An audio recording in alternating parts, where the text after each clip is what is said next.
नमस्कार मित्रों, स्वागत है आप सभी का आपके अपने YouTube चैनल शिवात क्लासेज पर। हमारी जो अधिगम की श्रृंखला चल रही थी, इसमें हम व्यवहारवादी सिद्धांत पढ़ चुके थे और संज्ञानवादी सिद्धांत पढ़ रहे थे। उसी के आगे आज हम पढ़ेंगे संज्ञानवादी सिद्धांतों में सामाजिक अधिगम का सिद्धांत।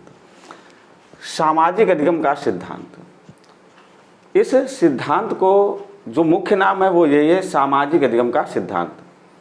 लेकिन परीक्षाओं में इस सिद्धांत से संबंधित कई नामों से इसको पूछा जाता है। आइए देखते हैं कौन कौन से नाम है इसके। इसी सिद्धांत को कहते हैं अवलोकनात्मक सिद्धांत। सामाजिक अधिगम के सिद्धांत को ही कहा जाता है अवलोकनात्मक सिद्धांत, और इसी सिद्धांत को कहा जाता है प्रेक्षणात्मक सिद्धांत, प्रतिरूपण का सिद्धांत, निदर्शन का सिद्धांत, अप्रत्यक्षात्मक अधिगम का सिद्धांत, मॉडलिंग थ्योरी कहा जाता है और बोबो-डल स्टडी कहा जाता है। इतने नामों से हम इस सिद्धांत को जानते हैं। अभी आगे क्लियर करेंगे इनका ये नाम क्यों पड़ा। सबसे पहले समझते हैं कि सिद्धांत को दिया किसने। तो इस सिद्धांत का प्रतिपादन किया था अल्बर्ट बांडुरा ने, जो कि कनाडा के मनोवैज्ञानिक थे। अल्बर्ट बांडुरा मुख्य रूप से, या हम कह सकते हैं मूल रूप से, कनाडा के मनोवैज्ञानिक थे, लेकिन बाद में ये आकर अमेरिका में बसे और इन्हें अमेरिका की नागरिकता प्राप्त हुई। लेकिन आपसे पूछा जाए तो ये कहाँ के मनोवैज्ञानिक थे, तब आप बताओगे ये कनाडा के मनोवैज्ञानिक थे। बांडुरा ने अपना सिद्धांत का जो प्रथम प्रतिपादन था वह 1963 में किया। उसके बाद में अपने सिद्धांत में कुछ संशोधन किया और दूसरा प्रतिपादन 1977 में किया। इसके बाद अल्बर्ट बांडुरा जीन पियाजे के संज्ञानात्मक विकास से बहुत ज़्यादा प्रभावित हुए और फिर अपने सिद्धांत में पुनः एक संशोधन किया सन 1986 में, और फिर इस अधिगम का जो सिद्धांत था इसे कहा गया सामाजिक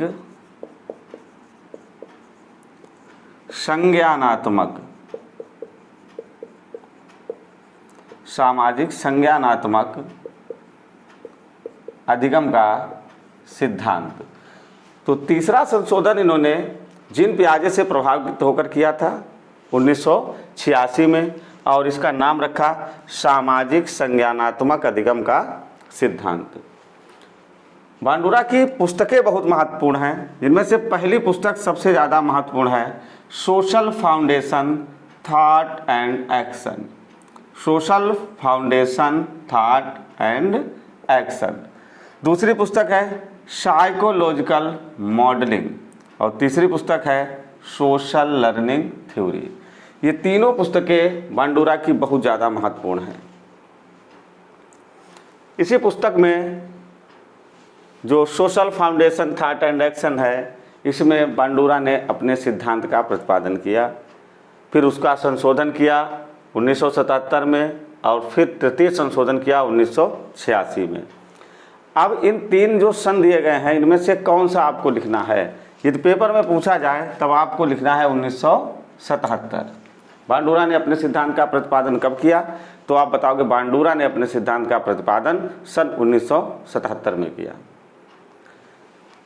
बांडुरा का जो सिद्धांत है, ये सिद्धांत कहता है कि बालक जो कुछ भी सीखते हैं वह अपने बड़े बुजुर्गों का या समाज के लोगों का जो व्यवहार है उसे देखकर सीखते हैं, उसका अनुकरण करके सीखते हैं। बालक जो कुछ भी सीखते हैं वो अपने से बड़ों का या समाज के लोगों का, अपने घर परिवार के लोगों का अनुकरण करके सीखते हैं। वे जैसा देखते हैं वैसा ही करते हैं। इसलिए इस सिद्धांत को कहा गया अवलोकनात्मक सिद्धांत, यानी बालक दूसरे के व्यवहार का अवलोकन करके सीखते हैं, इसलिए इसको कहा गया अवलोकनात्मक सिद्धांत। प्रेक्षण करके सीखते हैं, प्रेक्षणात्मक सिद्धांत। प्रतिरूपण माने जैसा बड़े करते हैं हूबहू वो वैसा करते हैं, प्रतिरूपण का सिद्धांत। इसी सिद्धांत को कहते हैं अप्रत्यक्षात्मक अधिगम का सिद्धांत। अप्रत्यक्षात्मक अधिगम का सिद्धांत इसलिए है क्योंकि बहुत सी बातें प्रत्यक्ष रूप से बालक को नहीं पता होती हैं। जैसे बालक कहीं जा रहा है रास्ते में, जैसे बालक ये रास्ते में जा रहा है, उसको नहीं पता है कि ये आगे कुआं है और ये आगे यहाँ पर कुआं, उसके बाद से फिर ये रास्ता ऐसे मुड़ गया, ऐसे चला गया, और बालक यहाँ कुएं के पास जाकर के फिर ऐसे मुड़ जाता है और चला जाता है। तो ये बालक को पहले से नहीं पता था, लेकिन जैसे वो कुएं के पास पहुँचता है वो अपनी रास्ता बदल देता है। इसलिए इस सिद्धांत को कहा गया अप्रत्यक्षात्मक अधिगम का सिद्धांत। मॉडलिंग थ्योरी कहा गया इसको।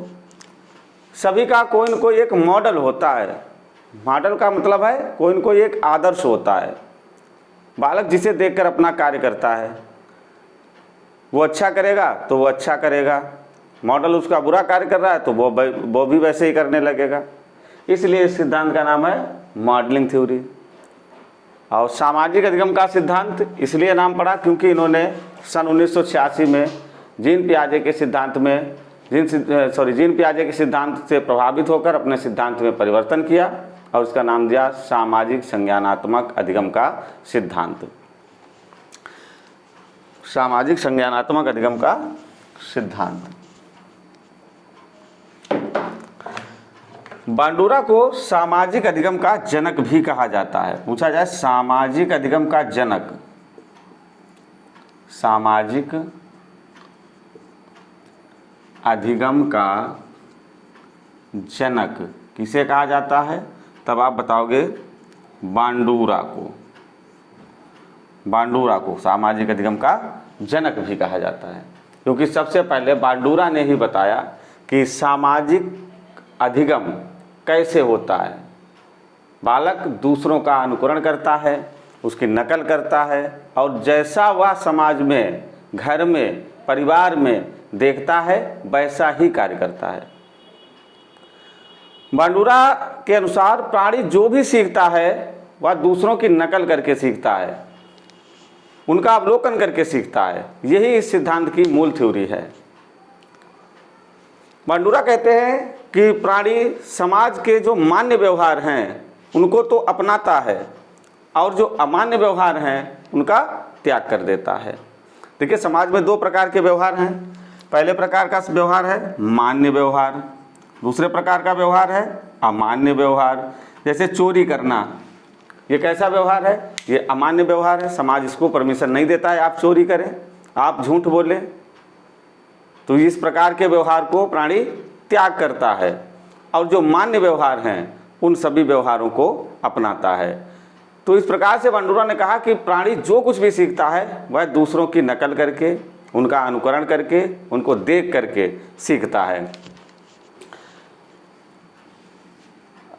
आगे बढ़ेंगे।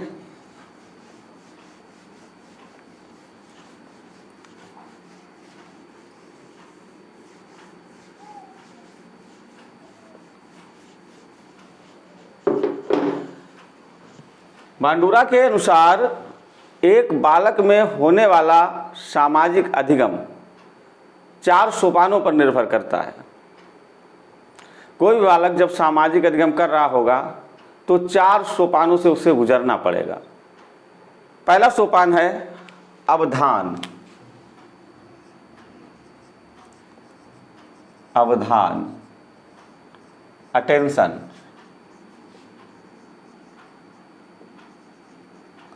पहला है अवधान या इसी को हम कहते हैं अटेंशन।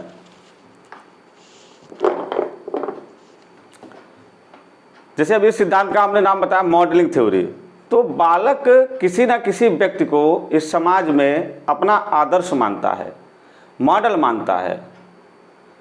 अल्बर्ट बांडुरा कहते हैं कि जिस व्यक्ति को बालक अपना मॉडल मानता है या आदर्श मानता है उस व्यक्ति की तरफ उसका अवधान होना यानी अटेंशन होना बहुत जरूरी है। जब तक पूरी तरीके से वह उस व्यक्ति की ओर आकर्षित नहीं होगा वह अधिगम नहीं कर पाएगा।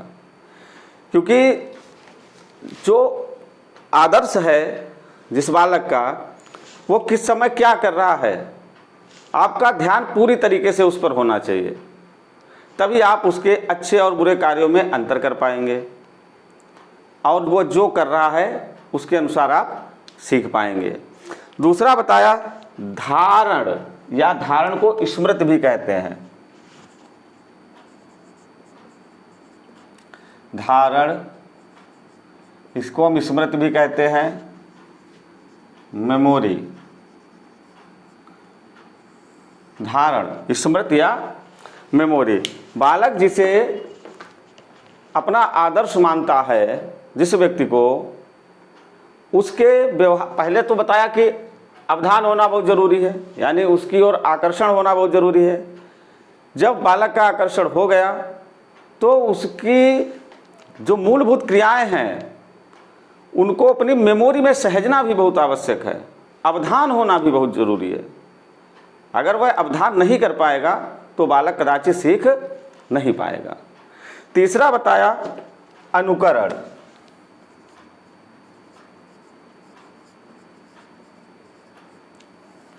अनुकरण बताया, इमिटेशन।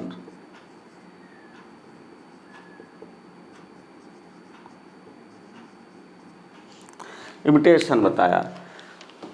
अनुकरण क्या है? जो बालक का आदर्श है उसकी हूबहू नकल करना। जैसे बहुत बार जो फिल्मों में हीरो होते हैं, बालक क्या करते हैं, सेम कतई जैसे वो हेयर स्टाइल बनाए हैं वैसे हेयर स्टाइल बनाएंगे, जैसे वो चल रहे हैं वैसे चलेंगे, जैसे क्रियाकलाप वो करेंगे वैसे करेंगे। तो अनुकरण का मतलब है हूबहू अपने आदर्श की, अपने मॉडल की नकल करना। और चौथा बताया अभिप्रेरणा। अभिप्रेरणा, मोटिवेशन।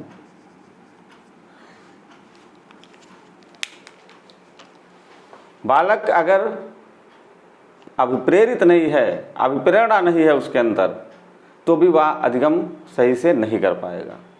लेकिन बांडुरा के अनुसार जो व्यक्ति इन चारों सोपानों से गुजरेगा वो सामाजिक अधिगम प्रभावशाली तरीके से कर लेगा। तो 4 सोपान बताए, अवधान, धारण, अनुकरण और अभिप्रेरणा। ये प्रश्न पूछा गया किसी परीक्षा में, निम्नलिखित में से कौन सा बांडुरा के अधिगम का सोपान नहीं है? तो एक कुछ चौथा और दिया था, तो आप 4 याद रखिए, 3 थे ये, चौथा एक दूसरा दिया था अभिप्रेरणा के स्थान पर। तो अवधान, धारण, अनुकरण और अभिप्रेरणा, इनके नाम तो इधर उधर अलग अलग भी मिल जाएंगे, लेकिन आपको अंग्रेजी में याद रखना है अटेंशन, मेमोरी, इमिटेशन और मोटिवेशन। ये 4 सोपान बांडुरा ने अपने बताए। आइए देखते हैं बांडुरा का प्रयोग क्या था।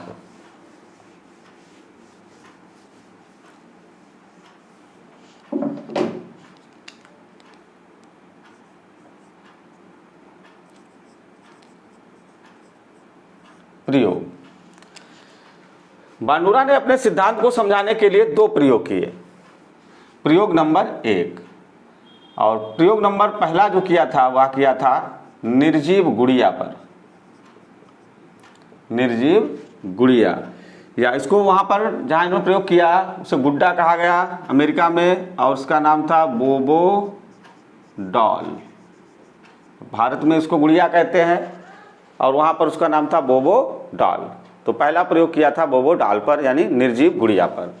बांडुरा ने क्या किया, एक पार्क लिया। इस प्रकार से एक पार्क था,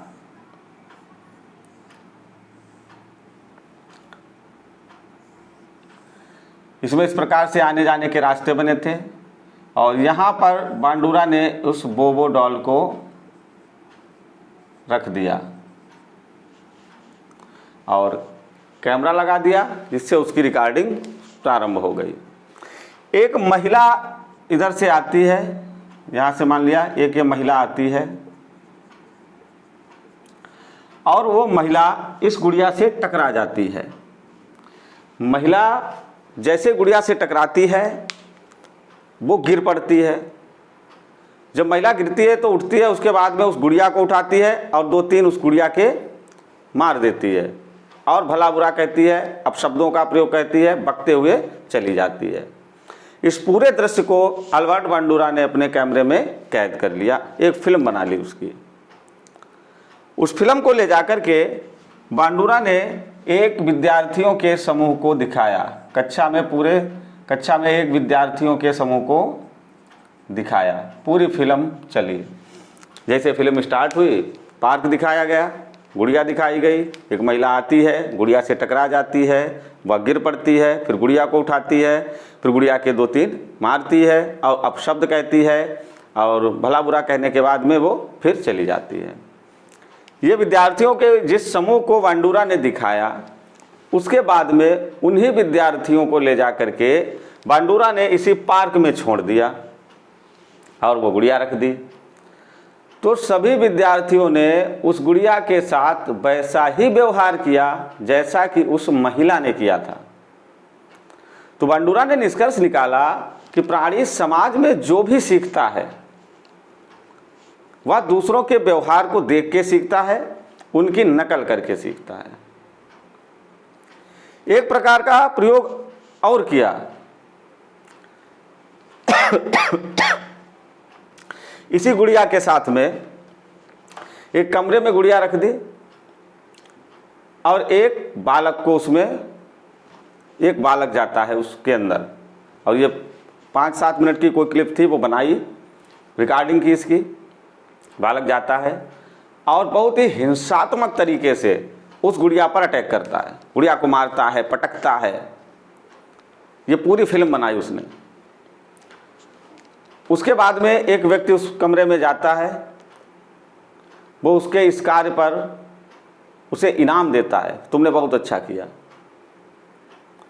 दूसरा व्यक्ति जाता है, वो कहता है ये हिंसात्मक कार्य है और उसे दंड देता है। तीसरा व्यक्ति जाता है, ना दंड देता है ना पुरस्कार देता है, वो कुछ नहीं करता है। तो जिन बालकों को, 3 प्रकार के बालकों को ये फिल्म दिखाई गई। तो पहले प्रकार के बालक जिन्होंने देखा कि गुड़िया को हिंसात्मक व्यवहार करने से हमें पुरस्कार मिलेगा, उन बालकों ने तो गुड़िया के साथ हिंसात्मक व्यवहार किया।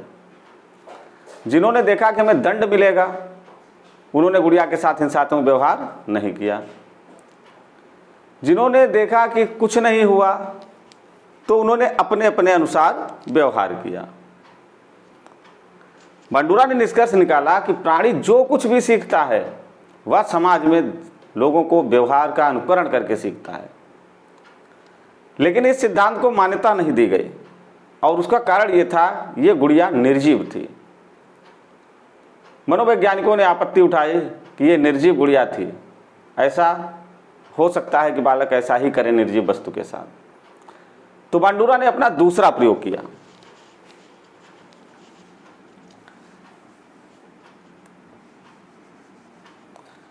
वांडूरा ने अपना दूसरा प्रयोग किया,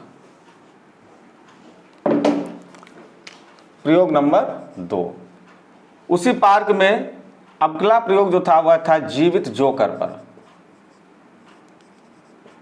जीवित जोकर पर इसी पार्क में वांडूरा ने इस जोकर को बिठा दिया। ये 2 रास्ते थे आने जाने के पार्क में, और कैमरा लगा दिया रिकॉर्डिंग करने के लिए।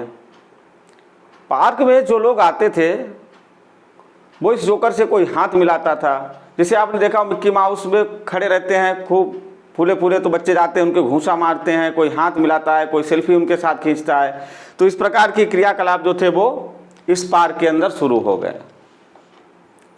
पूरी फिल्म रिकॉर्ड की गई और वह फिल्म अगले जो बच्चों का समूह था, जिनको पहले दिखाई थी उनको नहीं दिखाई गई, दूसरे प्रकार के बच्चों के समूह को दिखाई गई।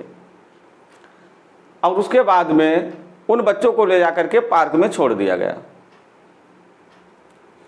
उन बालकों ने वही व्यवहार किया जैसा उन्होंने फिल्म में देखा था, सेम वही व्यवहार किया। कोई उस गुड्डे जो जोकर था उसके साथ हाथ मिला रहा था, कोई उसको घूंसा मार रहा था। तो जो बच्चों ने फिल्म में देखा उसने वही व्यवहार किया। अर्थात हम जो भी सीखते हैं वह दूसरों का अनुकरण करके सीखते हैं, प्रेक्षण करके सीखते हैं, अवलोकन करके सीखते हैं। अभी सीटेट में एक प्रश्न आया था, बालक फिल्मों में दिखाए गए हिंसात्मक व्यवहार को सीखते हैं, निम्नलिखित में से यह किस सिद्धांत पर आधारित है? तो यह वांडूरा के अधिगम के, सामाजिक अधिगम के सिद्धांत पर आधारित है। ये उसका उत्तर तो बहुत महत्वपूर्ण है। पूछा जाए बांडुरा ने अपने प्रयोग किस पर किया, तो 2 प्रयोग किए, जीवित जोकर पर और निर्जीव गुड़िया पर। और मुख्य थ्योरी इसकी यही है कि बांडुरा के अनुसार हम समाज में जो भी सीखते हैं, बालक जो भी सीखता है वह दूसरों का अनुकरण करके सीखता है, दूसरे के व्यवहार को देखकर सीखता है। अगर हम इसका व्यवहारिक उपयोग देखें, इस सिद्धांत का अगर हम व्यवहारिक उपयोग देखें तो ये हमारे दैनिक जीवन में कैसे जुड़ा है व्यवहारिक रूप से। तो बालक जितने प्रकार की ईर्ष्या, द्वेष, हिंसा, प्रेम, ये जितने प्रकार की क्रिया सीखता है वह दूसरे का अनुकरण करके ही सीखता है। दूसरा, जैसे सुबह ब्रश करना, या हम कह सकते हैं जूते पहनना, जूते पहनना, पहनते हुए देख करके अनुकरण करके सीख गया। चम्मच से खाना खाना, चम्मच से खाना खाना, इस प्रकार से बहुत से क्रियाकलाप हैं जिन्हें बालक दूसरों को देखकर ही सीखता है। तो ये था आज का हमारा बांडुरा का अधिगम का सामाजिक अधिगम का सिद्धांत। और ये छोटा सा सिद्धांत था, इसके आगे के जो सिद्धांत बचे हैं हम उनकी भी चर्चा करेंगे। एक एक सिद्धांत आपको पढ़ने को मिलेगा। अगर आपको ये वीडियो पसंद आए तो चैनल को हमारे सब्सक्राइब जरूर कर लीजिए, अपने दोस्तों के साथ शेयर कीजिए, लाइक कीजिए। धन्यवाद।